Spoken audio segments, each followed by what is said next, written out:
I want to talk about an interesting situation that happened in the M&A world. Not all these deals work out. And sometimes you could look back at what happened and you're able to see the signs that it wasn't going to work out in the first place. So the one that I'm thinking about right now is Barstool Sports and all that unfolded with The buyback? Barstool. Yeah. So to give the initial terms of the deal. So Penn Gaming is a casino company, essentially, gaming company. They decided that, hey, there's a huge avalanche coming in the sports betting online world. We want a piece of that pie. Yeah. How do we go about getting some of those eyeballs and listeners and participate in that? Well, in their mind, they thought, well, who already is out there that has the type of audience some way, somehow, that we may want to have interactions with? And so Barstool Sports came up, Dave Portnoy's company. And the avatar, it kind of made sense with who Dave's listeners are, and those are folks that are very likely to participate in online gambling. Well, so they buy I think it was like a 30% stake for like $170 million. And it goes fairly well. And then they decide, you know what? We don't want to taste big boy. We want the whole thing. So they end up buying the rest of the company. It's just over $600 million that they buy Barstool Sports. Well, here's where it gets interesting. Right about the same time as they're working with Barstool Sports and Dave Portnoy, one, they start to try to filter what he says a little bit already off the top, because he's a pretty out there dude. If you've watched any of Barstool's content, you know it's not just for, you know, Bob that goes to church. It's a little got edgy. everything. Yeah, it's a little edgy. The stuff they talk about. I like it. Huge fan. Not everybody's flavor. But at the same time, Penn's already trying to figure out, okay, how do we use this vessel, but do it in a way that's not going to get us in some sort of litigious trouble?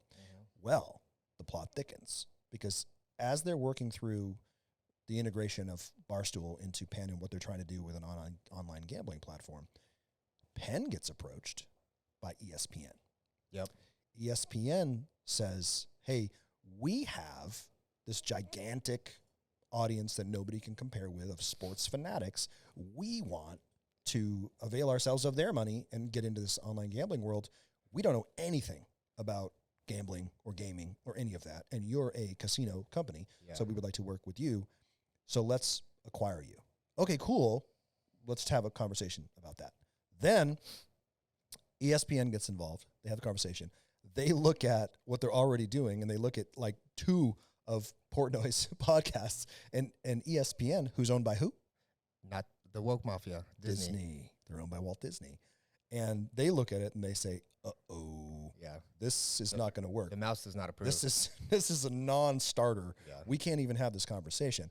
Penn looks at $1.5 billion in a potential joint venture with Disney, and they look at the $600 million that they've invested in Portnoy, and they say, coldly, to balls, this is a bad deal that's going to prevent us from doing the deal we really want to do. We've got to figure out a way to get out of this, because Disney's saying absolutely not on Dave Portnoy. Right. And Portnoy, being Portnoy, isn't really the kind of guy, nor were his content creators, who took well to being filtered and censored. It's not what they are. They're not going to get told what to do. And that was their greatness. Yeah. That was their greatness. Still is. And you can't, when you make an acquisition, it really doesn't matter what it is. There is some degree of change that will happen to streamline the coming together of both organizations. But you have to be really careful, because if you cut too deep, you cut into the muscle, and then you get to the bone, and then you take away the thing that made it great. So this is happening in real time over a series of months. And the damnedest thing is, they realize, Penn, that they have to get out of this deal. Well, who's the only person who really can take over Barstool Sports again? The former founder. It's Dave Portnoy. Nobody else is going to acquire this. It makes no sense, because Barstool was so heavily founded on Dave Portnoy's personality that it would be impossible for anyone else to acquire that. And he knows how to build similar styles. He knows what the crowd wants. He does. So this guy gets paid $600 million. He gets to keep that. And he acquires back his company. They never publicly disclosed it, but my suspicion in seeing a lot of these deals is it literally was probably $1. Because I heard that. You have to have some consideration legally. And then they tacked on a kicker, essentially, that was like, okay, we'll give it back to you for $1 to just rid ourselves of this. If you ever sell it in the future, we want 50% of the gross profits. Portnoy says, okay, cool. Yeah, I'll do that deal. Does the deal. Immediately says, yeah, I'm never selling it again. Because he knows that he's already got the $600 million. He's not giving He doesn't need the money. He doesn't need the money. This is fun for him. Now, there's another side of this, though, that all of that has been talked about. And it's a fascinating deal. You can look at it and say, man, that was wild. And what a windfall that Portnoy had. Well, that's partially true. But the part that... Real quick, Chris, as we'll chop this, but when you can, if you can, take a couple pics on photo or whatever, just so we have some like content pieces there too. Not you don't got to do camera. We can just do cell phone. All right, go back. So the side of that deal that nobody talks about is it's easy to say, oh, man, Portnoy came out like a genius. You know, he gets $600 million and he gets his company back for nothing. Well, that's not entirely true, because what happened to Barstool as an enterprise and as a staff while he no longer owned it? Well, Penn bloated it. They put an executive in there to run it who did not understand what they did and how they did it and the way that they were able to function. He cleaned house as soon as he got there, though. They added, I want to say, almost 1,000% to the OpEx of that company. Dave, when he took over, I was watching this in real time because it was fascinating. He was making videos about it. He was firing people, and people were dumping on him about he's firing. He's like, you don't understand. You can say I got the company back for $1, whatever it was. I did. What you don't know is that I also got a company that was burning $12 million a month. Wow. And I wasn't certainly spending anywhere near that much.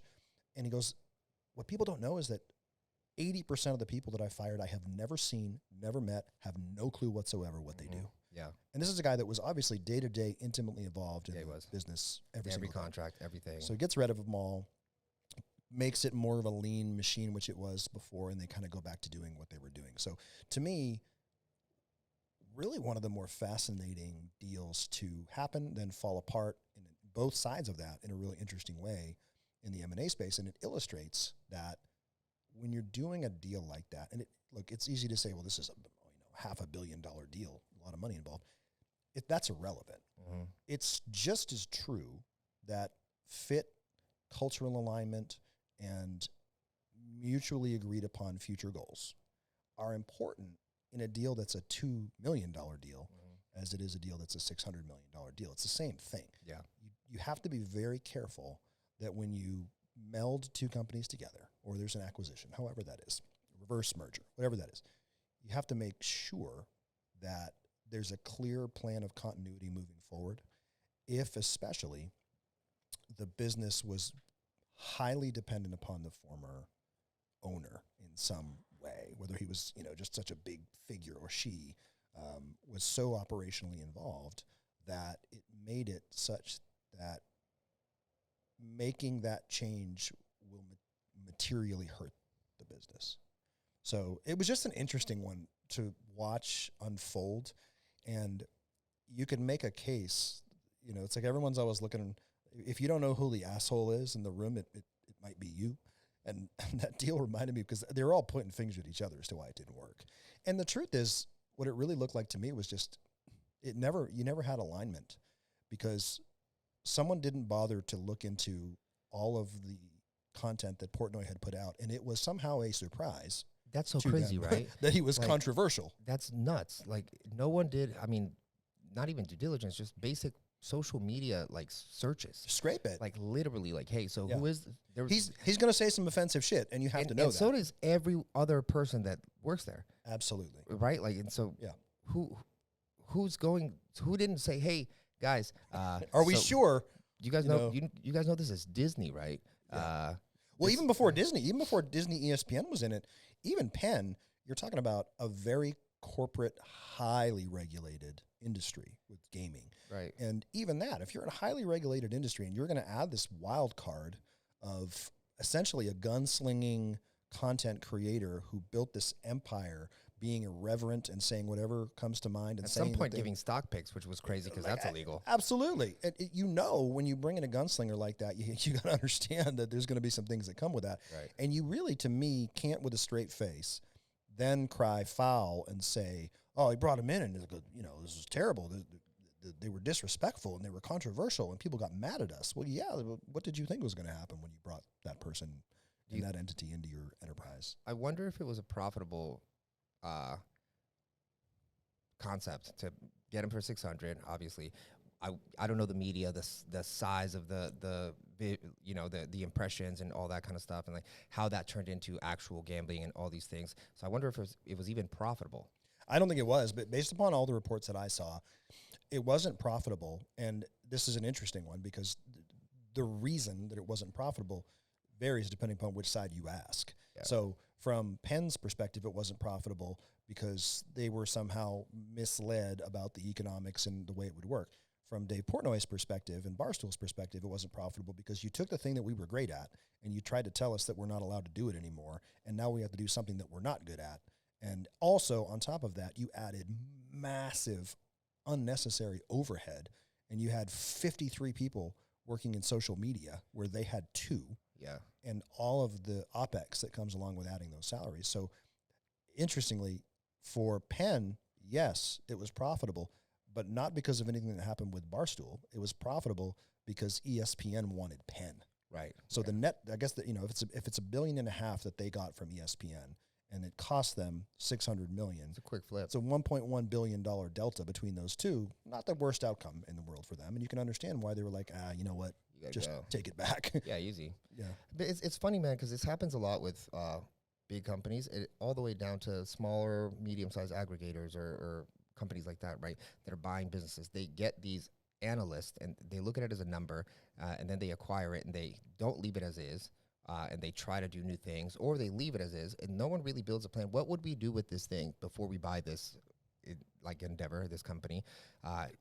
And it happens to us all the time. Like we're talking with people that are buying businesses and stuff like that, and or people that made mistakes. And I was like, you can see something. You're like, yeah, you bought an Amazon store for $7 million that was 1.5 EBITDA, and their average order is impossible, and they have no real opportunity for distribution or retail.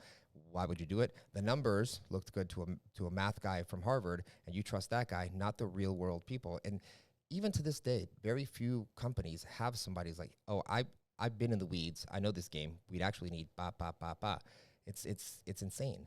It is. And with White Buffalo, being in the mergers and acquisition side, and when we're in that business and we're talking with seller or buyer, and really the great M&A deals are always about deeply understanding the needs, motivations, and goals of both sides. It's crucial if you're going to be in that space that you take the time to understand what each side is trying to accomplish, and that you get to, through the layers of the onion, to be cliche, as best you can to get through the BS. Because, sometimes folks are cagey and they don't want to tell you the full scope, not realizing that if you have a competent M&A person and you're radically transparent, the likely success of the deal goes up because you can help both sides negotiate and navigate towards an ideal outcome. But to your point, one of the things that is often overlooked in these transactions is there needs to be a well thought out integration and succession plan. It's crucial because if you don't understand how any asset that you acquire, merge, whatever the structure individually is, if you don't understand how that entity is going to be systematically and seamlessly integrated into whatever new entity that it's joining, you've just created a situation where you're almost guaranteed to have, at the best case scenario, a lot of pain, worst case scenario, a financial catastrophe.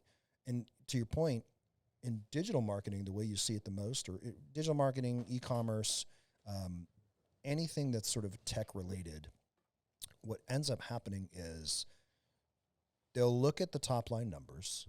They'll look at what's falling out the bottom in terms of, EBITDA or SDE, depends on the size of the company. And people use those two terms interchangeably, inappropriately. But let's just say, what are you making? How much is left after you're done? And then they make a decision based upon that, and they look at whatever the product is that's being sold, or the service, or whatever the thing that's being manufactured. Here's the thing. If you integrate that into your company and you don't have highly specific subject matter expertise in whatever the thing is that you're doing, there's a lot of things that can be in the closet, so to speak, that you just don't know. You don't even know the questions to ask, especially when it relates. I'll give e-commerce. E-commerce is a great example right now because e-commerce activity is going through the roof. And I think it's similar to tech because there's so many different use cases right now that are coming through in tech startups And you're seeing crazy multiples in tech and SaaS, And AI. all of it, Sanity. AI, all those things. And something can look unbelievable on Paper. a memorandum, right? So generally, you're going to create a, an offer sheet or an opportunity memorandum as an M&A person. And the reality is, if you're unethical, you can make a dog look like something absolutely beautiful. No disrespect to dogs, but if you don't understand the right questions to ask, especially in tech and e-commerce and AI, you can get blinded by the shiny object of what the thing promises to do or what the thing looks like it can do without really understanding how that sausage is made and what goes into making that happen. A, if it's even possible. B, is there some shady black hat nonsense going on behind the scenes that you don't know about and you're not even bright enough technically to understand what questions to ask, how are they acquiring customers? Is there a supply chain efficiency that they have that nobody else will ever have again? And you don't know that because you didn't know what to ask. So these are things, to your point, that having a well thought out plan on integration, and also who owns what in parts of that process. So I've had deals fall apart because something as simple as there was not an explicit person who was supposed to put arms around renewing liability insurance, general liability insurance. On a $50 million direct-to-consumer company, there's obviously liability. Anything you're going to ingest or rub on your skin, the liability is going to be high. Right. And so I had a deal go sideways because in the transition, it's really incumbent upon the buyer to have a very cohesive plan on how to offload and onboard that company. And they just didn't have, they kept saying, well, everyone's responsible. Here's the problem. If everyone is responsible, nobody's responsible. And insurance lapsed. Right. Well, guess what happens when your insurance lapses with a supplement and you have a claim? Ruh-roh. Yeah. Every asset that you have is now up for grabs. Right. And so just having a very specific, actionable plan, and I've seen it done really, really well.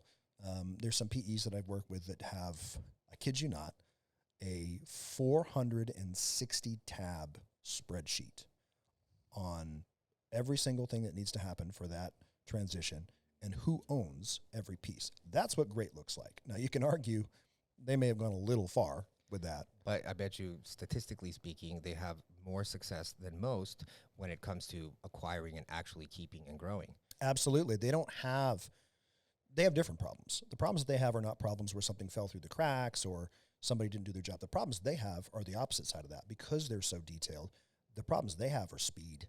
Right. So it takes so long to get through a list like that you can't end up with some opportunity cost because you're just slow to get the thing done. But it's sort of pick your poison. Which one do you want to do? So it's a great point, Los, because if you, again, I can't emphasize this enough. Don't assume if you're doing a $200 million transaction that you don't have to go down to the base level of common sense that you would if you were doing a $2 million transaction. Similarly, don't assume if you're doing a relatively small transaction, you're selling your family business for $5 million, that you don't need to avail yourself of some of the same just standard processes that the big boys would use, because you do. You really do. And it's the same regardless. Now, there are some things that are different. The multiples can be different.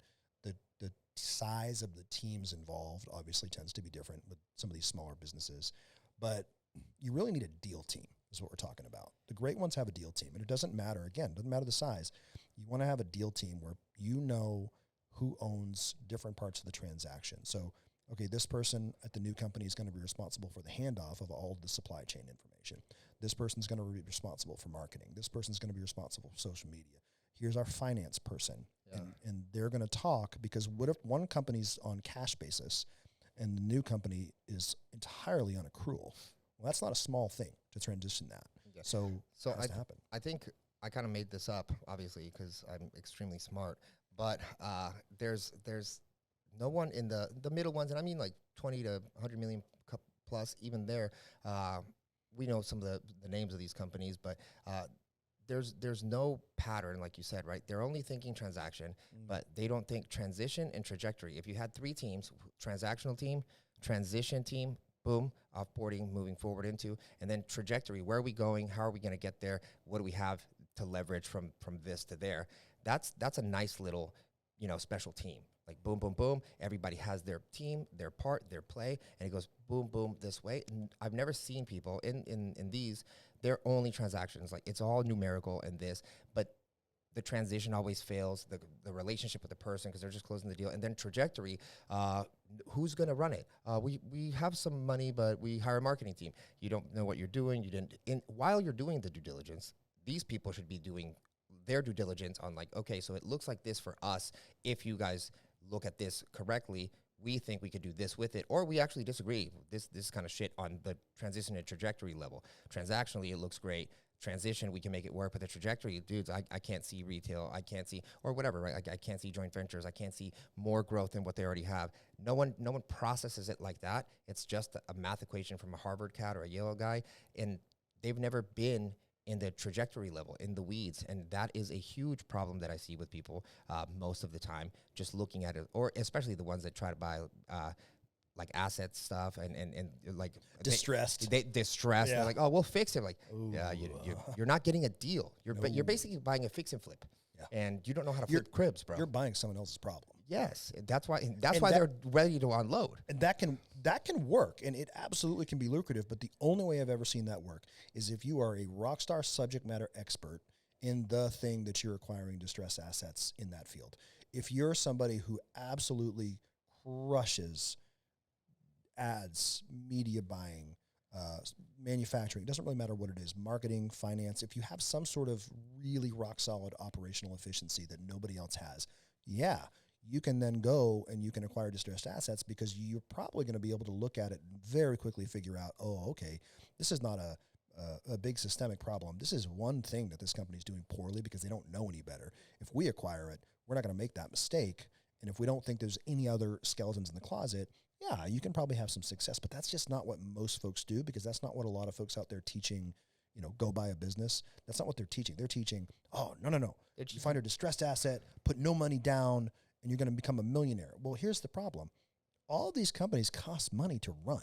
Yeah. So until you fix it to the point where it's cash flow positive, guess who's footing the bill for continuing to have this asset run? Even if you acquired it for no money down, you still have overhead problems. You still have possibly liabilities. You don't know all these things, right? Yeah. Like, what are the assets? Debt. Are the assets distressed? There's debt on the business. Lawsuits. All that kind of stuff, right? Again, if I was doing distressed buying, I'd have a internal marketing team, and I would hire an outside turnaround guy to double check what we are looking at and what we believe, right? Because those guys, there's people and consultants and companies that specialize in just turning businesses around. Sure. Right? If I'm going distressed, I need to turn it around logically. So if this deal plus this guy and this equals this and I can move it, yes. But they're only thinking like an internet marketer or like a small-minded, like, oh, I'm going to get this, man. It's the equivalent of when you start in business or in anything and you don't know what you're doing. I don't know what I'm doing. He don't know what he's doing. And you're like, oh, well, let's partner. And then you're like, I'm a partner in this. I'm a partner in that. How do you make money? I work at Piggly Wiggly. It's bullshit. You know. Yeah. You know what? It's to me, it's very similar to talking about that deal team and having folks that are a part of a very elite unit, and yet each of them have their own responsibility and expertise. I'm fortunate to have a couple of different friends who were special forces folks. I think you probably know some of the same people. And some of them have transitioned into business after their special forces career. A couple of them are Delta, and one in particular I'm thinking of is a SEAL guy. And we've had these great conversations about business and about there's a direct parallel other than like maybe some of the excitement and gunfire and crazy shit that those guys get to do.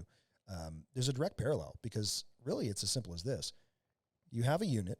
That unit is responsible for the outcome of a mission.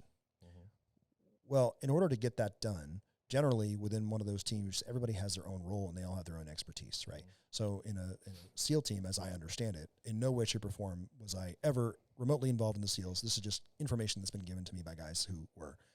You've got one guy who's the breach guy. He's responsible for whatever the door is, whether it's a door of a house in,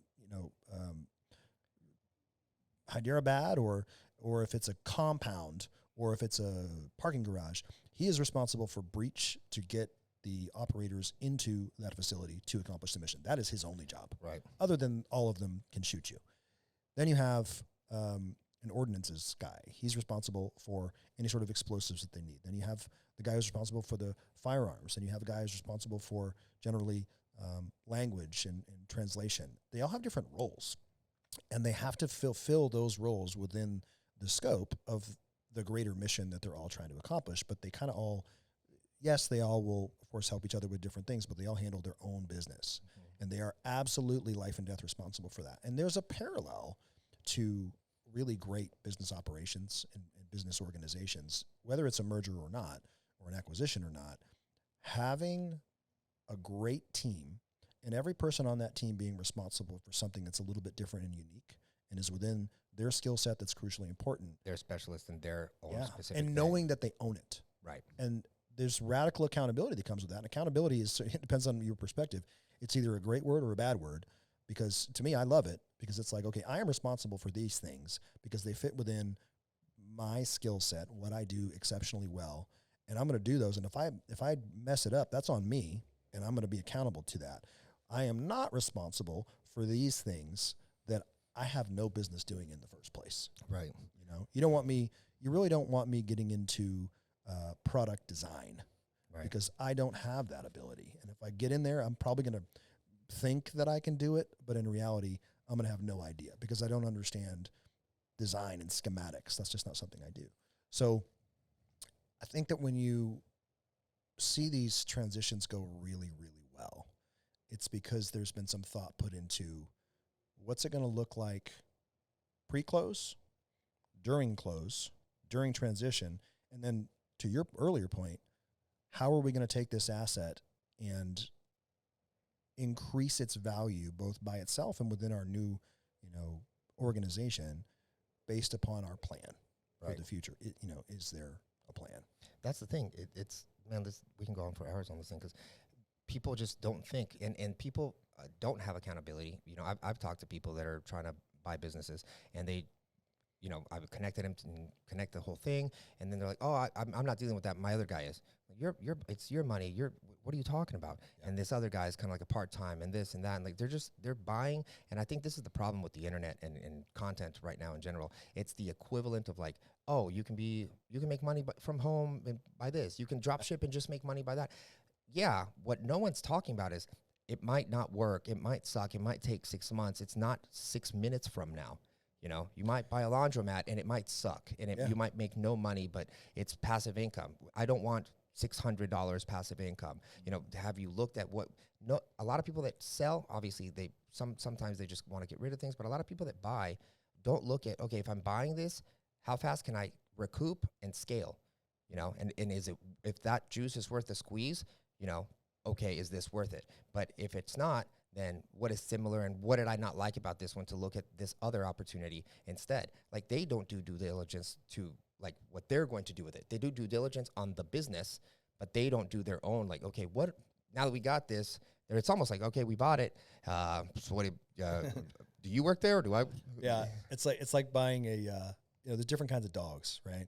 And you can get dogs that are more likely to have one temperament versus another. And there's different use cases for different types of dogs. And if you want to, if you're a family and you have two little, actually, a better example, if you're an older retired couple, and you want a dog, and you just want that dog to provide you some companionship, you lead a really chill lifestyle, you sit in your recliners every day, and you watch your programs together, and you have lunch at the same time, you do the same thing, you don't really get out much, and you just kind of chill life, right? Well, if you just say, I want a dog, and you go get a dog, and you get you a Husky. I was going to say a Belgian Malinois, and you bring that dog in, and the dog sits there, and you just look at it and say, okay, make our lives complete. And the damn thing chews through every single thing in your house, including the walls, jumps 8 feet in the air, is on top of your mantle. You're going to think buying a dog was the worst decision we've ever made. Well, no, your lack of research was the reason your you bought dog the sucks. wrong dog Yeah. because you had the wrong outcome in mind and you picked the wrong tool for what you needed. Right. And that's really the same thing is true for businesses. And when you go to make an acquisition, it doesn't matter if you're adding it to something you already own in hopes of making that thing better in some way, or if you're somebody who wants to go buy a business to replace your job and maybe some more income, and you want to be your own boss. Slightly different avatars, but same idea. The most important thing that you really have to know is what's your identity? What are you good at? What are you not good at? What are you capable of? What are you not capable of? Because what often happens is folks will go and they'll buy a business without spending a moment to think, who do I need to be in order to successfully lead this business? Can I be that? Or who do I hire? Or do I need to hire somebody else? And if I have to hire somebody else, is there enough margin and revenue for me What to do does that? that look like? And then there's another step to that.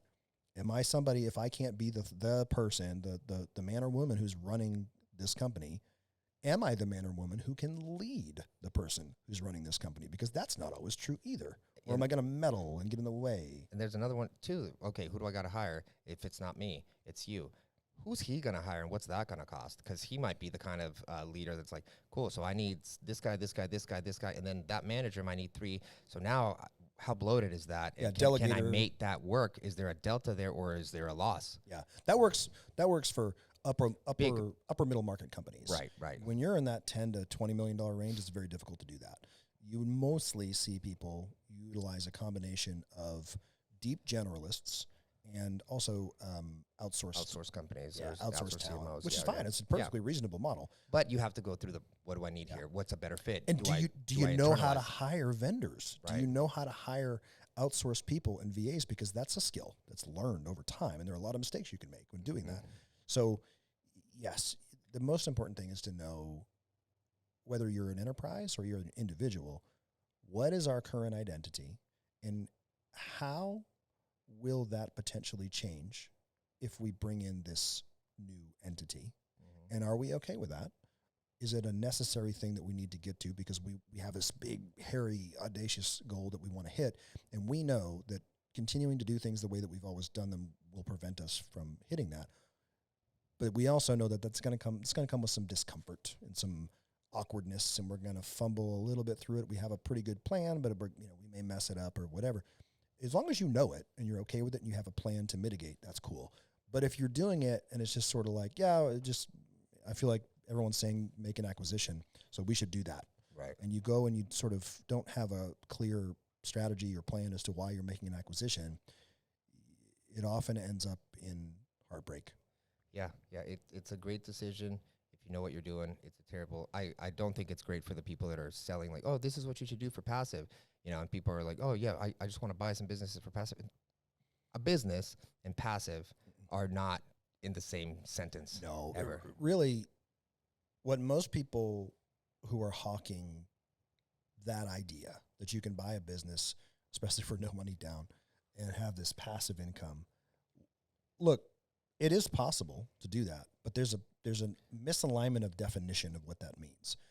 Passive to me, as a pretty seasoned guy, means 2-3 times a week, I'm going to check KPIs. I have very tight KPIs. Light work. I know exactly what I'm looking for. I can look at a dashboard and a few reports and a few outside trends, and within an hour, hour and a half, I kind of know what's happening and I know what to do. Yeah. That's passive. to Light me. work, Yeah. efficient and effortless because the team is doing a lot of that and there are KPIs and plans and processes. You're still overseeing. Yeah, at because if least. something goes sideways, you have the institutional knowledge of how to quickly step in and redirect if you need to Right. do that. Passive is not acquire an asset, hire somebody to run it, Walk away. know nothing about it, and then go get on a cruise to 12 different countries in the next 6 months and come back and wonder why you're broke. Right. That's not passive. Right. There's a difference between, and this is a really fun topic that I've spent a lot of time thinking about. There's a difference between delegating a task or an outcome to someone and relegating a task or an outcome to somebody. Delegating the task means you have identified clearly what the task is, how it needs to be done, what good looks like, and you've also identified that the person who's doing it is competent Right. has the capacity and is willing to do it. They understand the assignment. Yes, that's delegation. Relegation is, okay, this is something that sucks that I don't want to do. I'm going to pawn this off on any or everyone. And then I'm going to blame them for the failure of it because I didn't do it. I gave it to you. That's relegating. And that's just business in general. The guys that crush leadership, culture, delegation, mission, vision, KPIs, the guys or girls that don't, I got this thing. It's your problem. I'm paying you. It's yours, man. Yeah. It's always your fault. And the funny thing is, look, I would say that at different times in my career, especially early, I have been guilty of this. So I'm not throwing shade on anybody. I've been this guy where you sort of want the benefit both sides, right? So if you pawn it off on somebody else and they fail, that was your fault. You really messed that up, man. I don't know what are we going to do. And then if it goes well, I told you. If it goes well, you want that credit. Yeah. That was all me. I nailed that shit. I nailed it. Yeah. Yeah. So you want the credit when it goes well, but you don't want the responsibility if it doesn't go well. And the truth is that those folks, and it's all of us at some point, unless you're born a very special person, you realize very quickly that you're going to burn through people doing that. Mm-hmm. And it doesn't take very long for folks to not take you seriously as a person. Doesn't mean you can't still have success, because eventually those people either figure it out if they're a semi-normal person, or if they're a sociopath, they just keep burning through people and move. Never look in the mirror. And find new people and never look in the mirror, and it's always somebody else's fault. But one thing I was interested in your take on, that's becoming very common, and it's happening so fast that it's a little scary, but it's also exciting and a great opportunity, is the impact of different types of technology in both day-to-day operations of businesses and also in what we do with mergers and acquisitions and exit planning and all that goes into that. You could really get into EOS, that's really becoming very, very crucial for folks to have a cohesive operating system. And you can even go as far as artificial intelligence and all the things that are coming from AI. To me, it's a Pandora's box that you can't close anyway. Mm-hmm. And there are some downsides to AI. I just saw an interesting thing from somebody sent me a video that was at Traffic and Conversion. And it was an artificial intelligence voice bot in this lovely British accent that was having a conversation with someone about being prepared to sell their business. And it was, I got to be honest, it was pretty darn good, the way that it was able to interact. Splendid. You wouldn't have necessarily known it was AI if you weren't somebody who was clued into how that works. Mm-hmm. And the comments on the video it was a TikTok video that somebody sent me, but who was there and saw it live, the comments were mixed. It was like 50-50. And 50% of the folks thought that was just the most unethical, slimy, awful thing in the world, and the robots are going to take over, and they're going to kill all the humans and burn us down, and what are we doing, and it's just craziness. And then the other side was sort of like, oh man, this is awesome. This is great for productivity. I can eliminate some jobs, which that's another hot button topic. But that guy's a capitalist. The other guy's a Democrat. Yeah. But here's the truth, and I'm real candid. I think because of what I do in my day-to-day, which is primarily I am a deal maker. That is what I do. You can't be a deal maker without being able to put yourself in the shoes of both sides and understand both perspectives. You have to. I can understand both sides of that because I myself, as a father, as a husband, I look to the future that is heavily influenced by and controlled by artificial intelligence, and there are some concerns that come from that I have. Oh, yeah, 100%. Freak me out a little bit. It happens to me, and on a small, this is not really directly AI, it's more of an algorithm issue, but how often are you sitting there with your wife or someone in the room and you're talking about something, and then you pick up your phone and like 8 seconds later, there's a targeted ad with something that you're talking about because yes, your phone is listening, and yes, it just targeted you. And it's sort of this moment of like, okay, cool, that's convenient, but also I'm not really super thrilled that you What else are you listening? What else all are of you it. The answer is all of it. Yeah, yeah. And so there's that, but then as someone who's responsible for driving enterprises forward, whether they're one that I own or I'm trying to help somebody else do that and preparing for an exit, there are a lot of things that you can use technology to significantly improve the service or product that you're providing at better economics. It's pretty much talking a lot on AI. which will replace jobs. But people think, oh man, AI is here to replace us. AI is going to replace inefficient, incapable, non-intellectually capable people. And monotonous tasks. Yeah, too. it's going to if your job is very monotonous and simple, and you are not moving forward, you're going to lose that job because it's supposed to be that way. It's an inefficiency because you're inefficient, and it's a time to revenue kind of situation, right?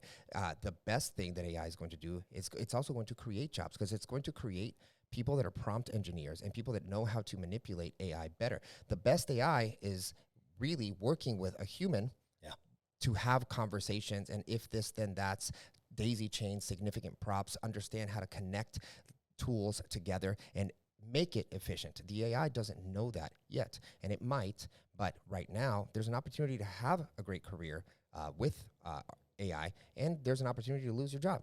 You know, Yeah, and absolutely. anywhere from small companies, small businesses, they're not going to see it yet. Middle market and obviously big ones, they're already doing this, right? They're canceling, and there's someone that works at McDonald's almost anymore, right? Because it's inefficient. It makes no sense. I've seen ice cream places where like boom, they just drop it off with an actual robot. Here's your stuff, whatever, blah blah. Convenience stores with no employees. You can't get mad that you basically click a button at a convenience store and a robot knows better math than you, and it can do the same thing. Well, and it was interesting. The McDonald's equation was actually an unintended it wasn't unexpected for those of us who understand economics, but it was an unintended consequence of the sea change in noise that was, minimum wage should be at least $15 or $20. No problem. Okay, cool, no problem. It's cheaper for us to just put robots in there. Bye. You did that to yourself. Instead of, this is the same equivalent of like people that, the internet marketing keyboard warriors that are always like, if you make a comment, most of them are negative, and that guy lives at his mom's house, and they're always complaining, woe is me.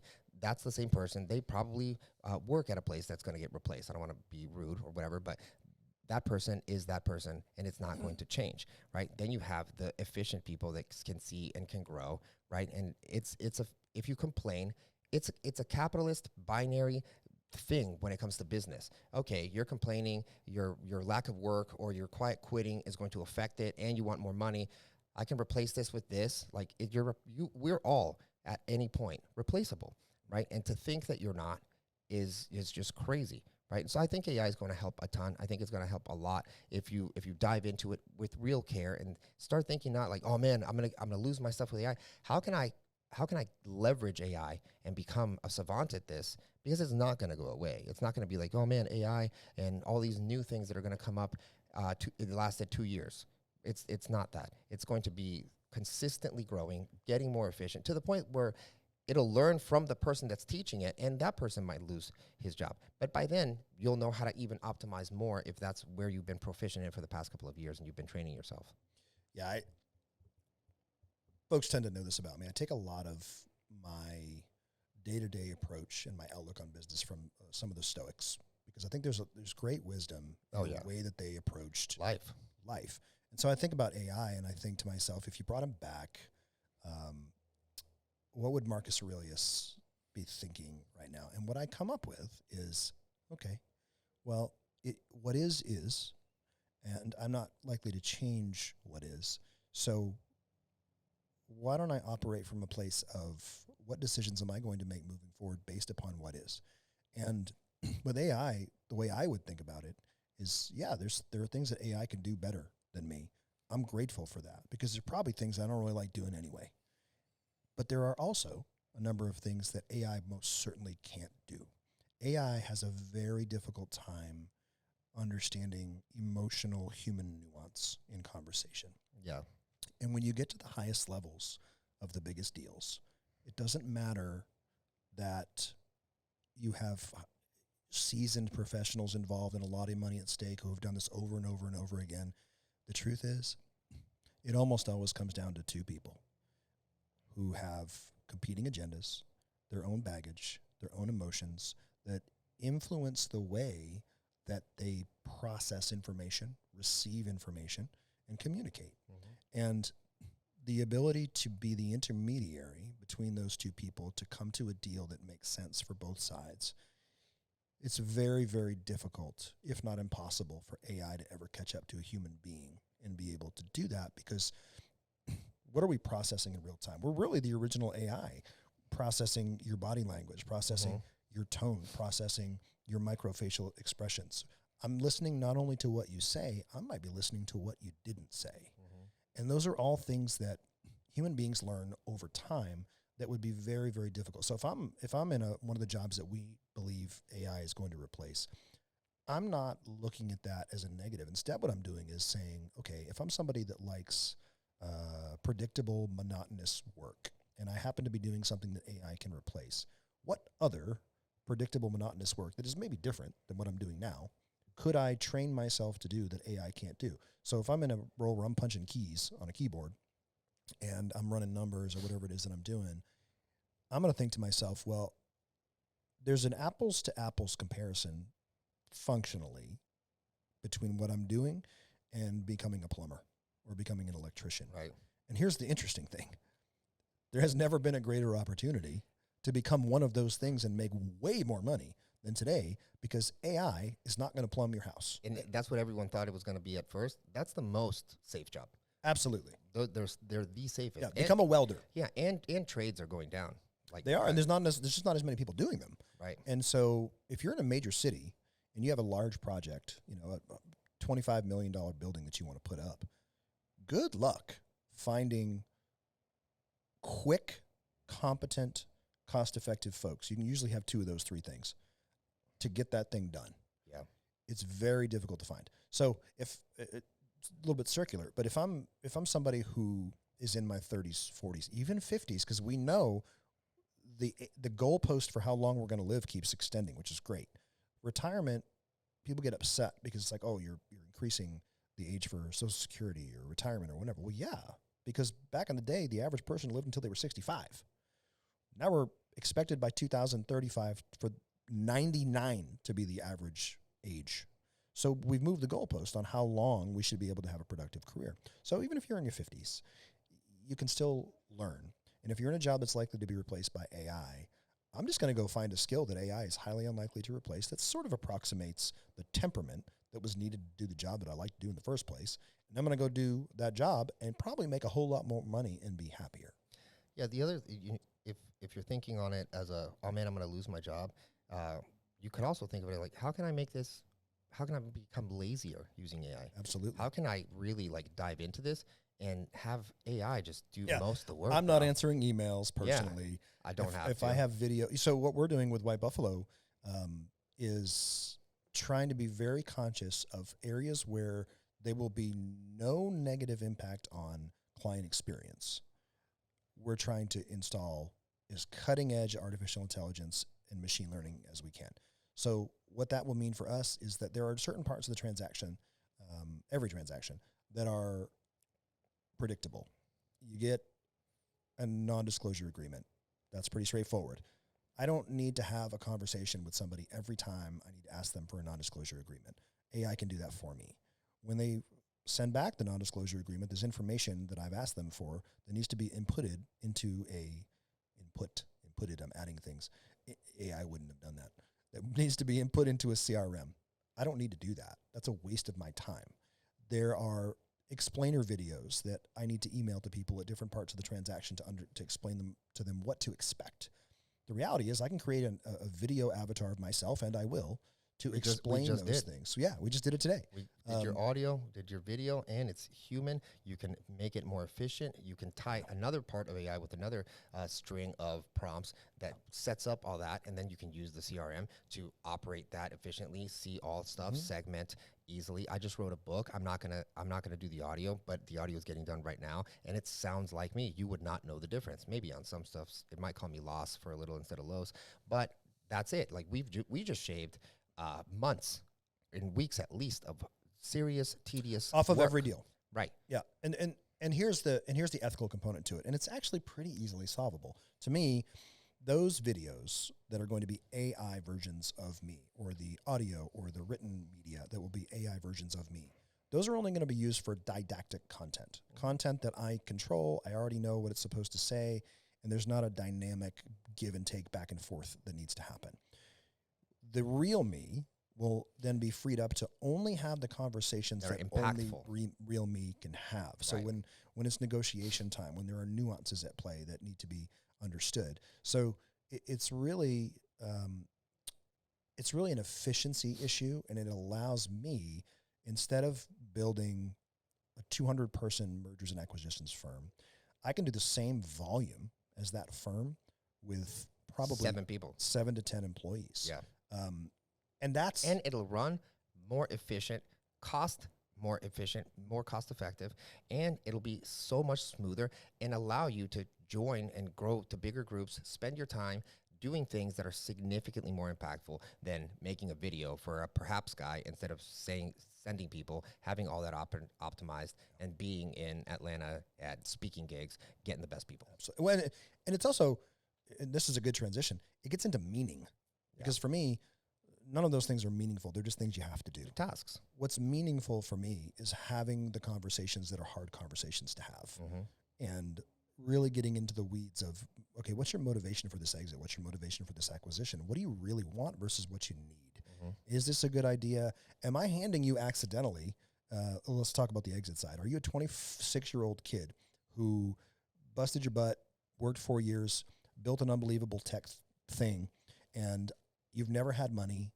The most you've ever paid yourself is $75,000 a year, and I'm about to get you $30 million. If I don't understand you on a deep level, am I handing you a loaded gun? Yeah. And not realizing it? And is there an ethical and moral responsibility that I have to at least try to dig in a little bit to, hey, Los, what are you going to do when you get this money? And then you say to me, buy 10 Lamborghinis.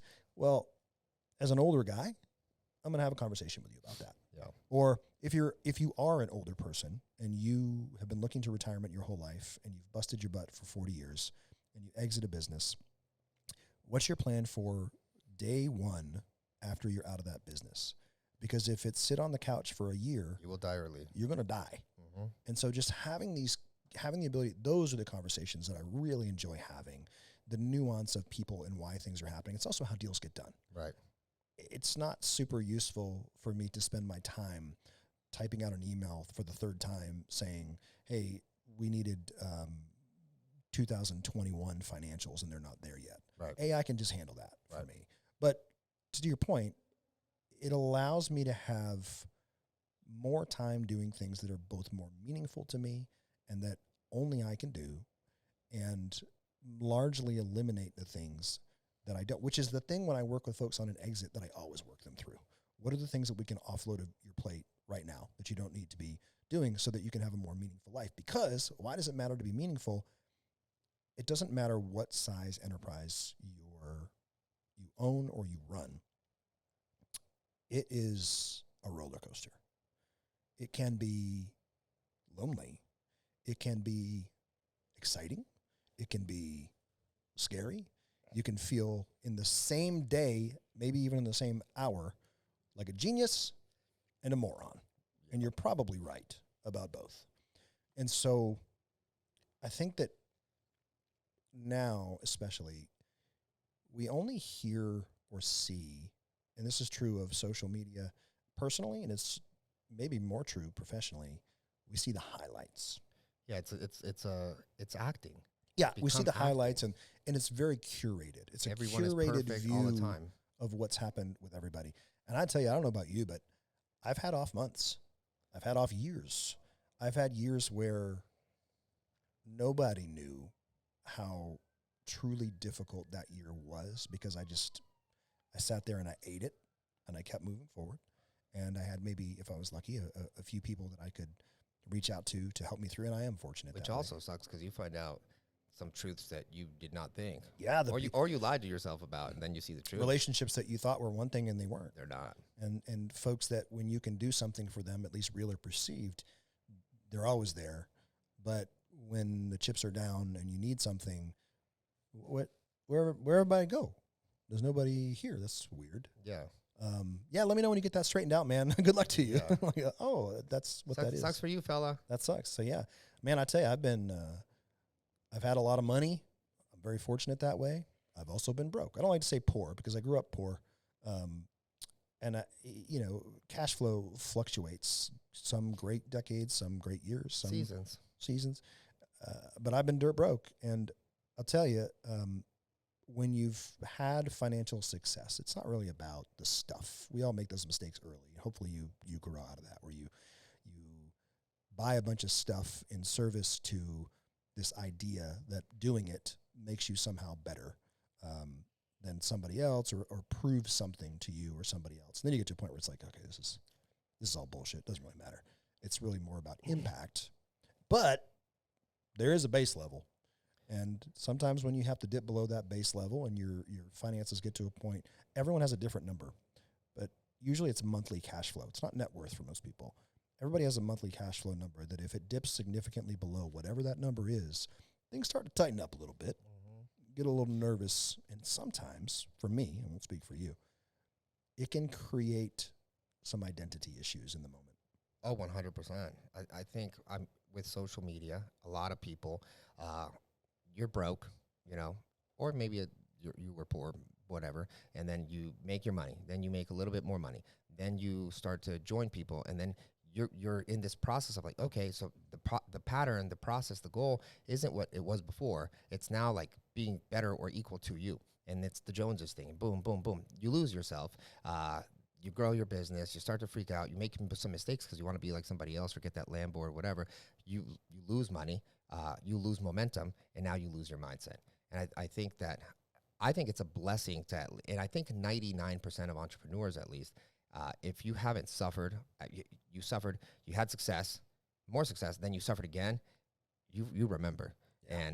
And that's what makes, when you hear people talking impact and life and bigger, like more like spiritual, like bigger concepts of like not just financial, like you don't put finances where you did because you can solve that problem, but you realize the problem is how you think about you, if you think about you. And looking in that mirror takes pain, takes insecurity, but it also takes perseverance, and it takes like optimism and maturity to look at yourself and be like, let's address this shit, man. Like, this is my fault. I did these things wrong. These are the consequences of what do I do next, and who am I? And if you don't know, start looking into it. We've worked with a lot of people, I've worked with over 200 companies, and it's all at the core. It's not a marketing, operations, finance. It's you. It's your mind. You're in your way, or you're completely like dismissing things because of your ego, but it's you, and you become someone's therapist, because we all truly, most people don't know who they are. They are a version of what you're supposed to be to someone else, and you're supposed to show up to someone else based on how you feel validated, because you're insecure and you don't have your own goals, guidelines, and sets of morals and a compass and dreams and aspirations. You have sometimes others. I wanted to buy a car recently, which is irrelevant but relevant, and it was a GT3, and I put it on order, and I had a couple of friends who were like, why don't you get a Lambo? You'll get more views. Because I don't fucking want one. Yeah. I don't want the car you want. I got the car I had a very similar conversation with a mutual friend who was like, you got to buy a Lambo. And you'll get way more clients, way more views. Social media views are up 700%. And you're right. That's true if you want that. Or if I did buy it, I would flat out be like, I'm doing this to get more views and more stuff. If I did it, I would just explicitly, almost be cheeky about it. Yeah, I'd like, call it out. Hey, just so you know. This is what you guys like. Maybe put like a decal on the side that says, this is what you wanted. For more views. Dead ass. You can buy something to make you happy. If I got into Lambo, it's because I know I'm going to get money from it. Yes. If I got into the GT3, it's because I feel happy that I earned it. Different things. And for me, I'm just so practical. As somebody with 3 kids, every decision I make is through the eyes in my personal life. Oh, it's through the eyes of like, how will this either improve or reduce my quality of life? And I look at a Lamborghini and I'm thinking to myself, I can't fit my kids in it. I can't fit my kids in it. You can't fit any sports gear in there. It's uncomfortable. Every single time that I park it at the grocery store, I'm going to feel like I need to park it like way back in the parking lot. Scratch it. Because it's going to annoy the snot out of me if that thing gets scratched. Yep. Just the anxiety that it would give me is not. I don't want people taking pictures and being. It's not my vibe. I also think this. I think that if you're buying something like that for the reason that we just talked about, and you're just on the nose about it, that's cool. And I also think it's a marketing thing. Toys, luxury items. Yeah, this is a big thing. Luxury items, whether it's a car or a bigger house or a crazy vacation, things like that are bought in celebration of abundance, position of peace and strength. Beautiful. Really, it's awesome. Love it when I see it. The same purchase made in an attempt to fill a void that you haven't really spent the time and done the work to understand. Well, that's toxic because it's never going to work. It's actually sad, and you can hear in the sentence that people say, like, I want to get that house because, material reason. I want to get that house because this backyard will support having more people over and my kids here, and I can create more memories. I want to get that boat to put it online and charter and this. I want to get that boat because the memories and experiences that I'll have with my family. That they're two different people. They are, and sometimes we are that person who is two different people. You're always. And so it's always like, okay, are you doing this because you see additive value to your quality of life that is legitimate, or are you big dicking? Was somebody mean to you and didn't pay attention to you, and you were neglected as a kid? And this is sort of an adult version of like, you can't not see me now. You see me now. Look at this green Lamborghini. See me. Look at my success. Look how amazing I am. And ultimately, it always boils down to what's the underlying emotion behind doing that. But to me, all this ties back to business, because you're talking about exits or acquisitions. If you don't take the time to deep dive into what your motivation and your underlying emotional state is as you're doing one of those activities, it can lead to just unnecessary problems that you didn't have to have if you spent a moment to think through, okay, that's my exit plan. If I make an exit, what am I going to do? What am I going to do after? Because my life's about to drastically change. Most people are not at that passive owner CEO stage. It takes a long time to get good at that. Most people are very operationally involved somehow. Yeah. Maybe they only have one area. Maybe they're only the marketer, or they're the CEO, or the whatever that is. Well, your life is about to very drastically change, because you're going to go from being that, and it's tied to your identity, especially for men, because that's what we do, to, wait a minute, if I'm not that anymore, who am I? Who am I? What do I do? I got to go do something. And then you start finding shit to do. And you kind of start fucking it all up. Whether it makes sense or not, because you're like, well, I got to do something. I don't like this feeling that I have. I'm used to being in control of my environment in a professional setting. Now I no longer have that control. What do I need to do to get control back? Yeah. Or water finds its level. So if you're used to paying yourself $150,000 a year, and I just gave you millions of dollars and you exited, if you didn't do the work emotionally and mentally, and you find yourself identity-wise a millionaire overnight, and you have some self-esteem issues that you have not addressed, well, guess what you're going to do? Spend that million. You're going to sabotage the shit out of yourself until that's gone. It's the lottery. Because then you're comfortable. Yep. You're comfortable at the level that you were, and you were not prepared for that new reality of what that money meant to you. The truth is, it's just extra zeros in your bank account. It shouldn't mean anything. But for a lot of folks who didn't do that work, it really can be a kind of a mind game where all of a sudden it's like, oh, this is new. New is uncomfortable.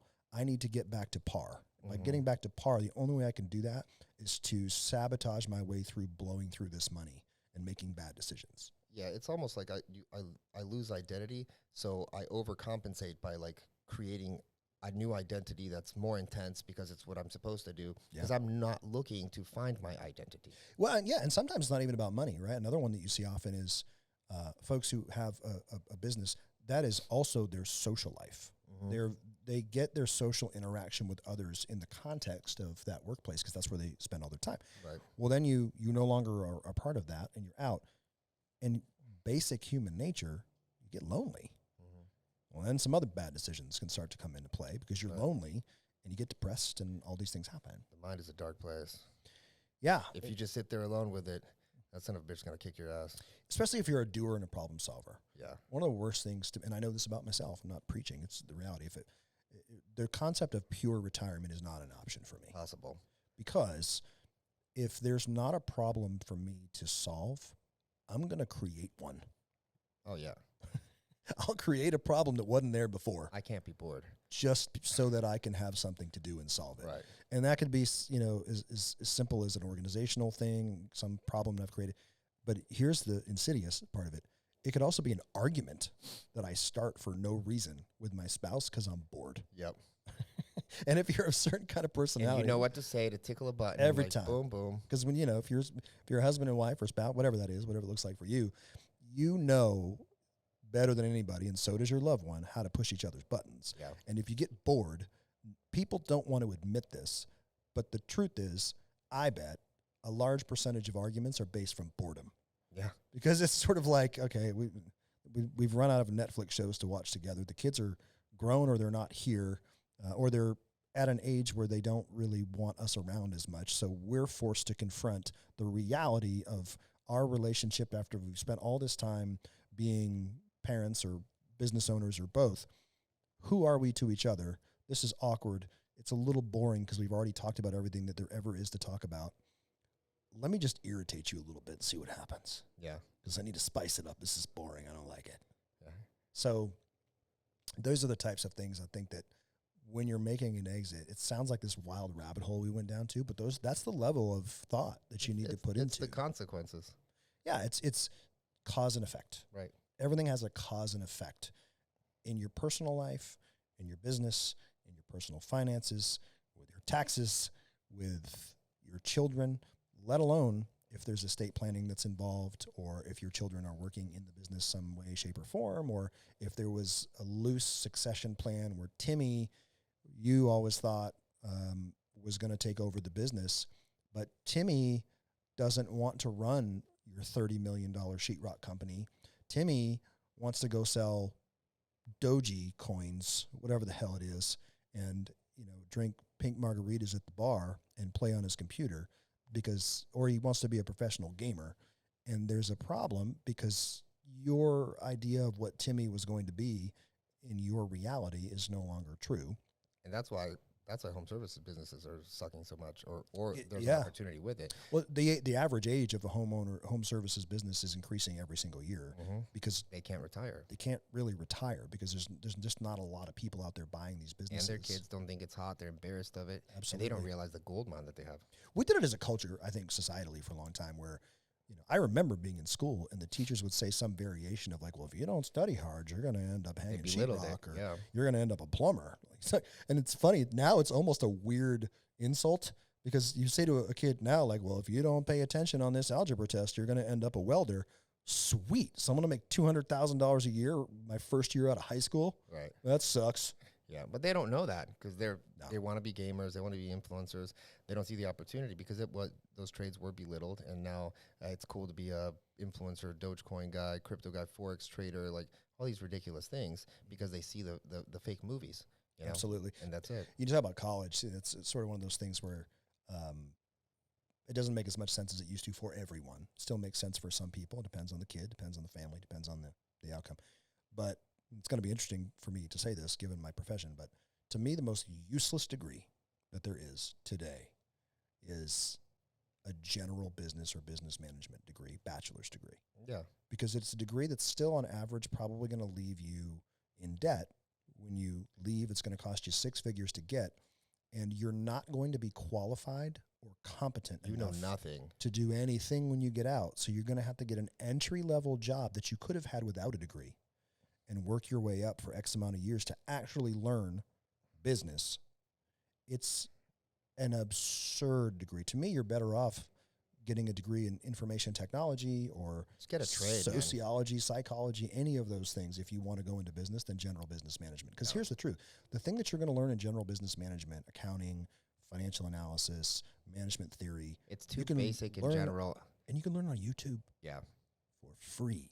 And better up-to-date stuff because you're reading a 5-year-old book. From people who, look, earlier you and I were talking about Masterclass. I love Masterclass. Yeah. I've learned how to barbecue well. I've learned how to negotiate better from Chris Voss. I've learned from Bill Clinton, may be a bad example. But I've learned some things about how to play piano. Yeah, there's all kinds of cool things. And they work different parts of your brain. It's concise. It's direct. You can understand the key points that you need to know. And I think that's the skill that took me years and years and years to develop after college, is realizing I don't actually need to be a subject matter expert on every single thing. What I really need to be, how to talk about it and what the process of it is. How do I learn the most important things to know in the shortest period of time so that I can at least be conversational and kind of understand the gist of what's going on So I don't get screwed. and identify somebody else who is an expert. Yeah. Yeah, I 100%. think those things are crucial. All right, guys. Well, listen, subscribe, join the notifications. We're going to keep you guys up to date with everything that we are doing and launch consistent podcast episodes weekly. So we will see you guys on the next episode. Share this with a friend if you found it important or valuable, and we'll see you guys later. Bye.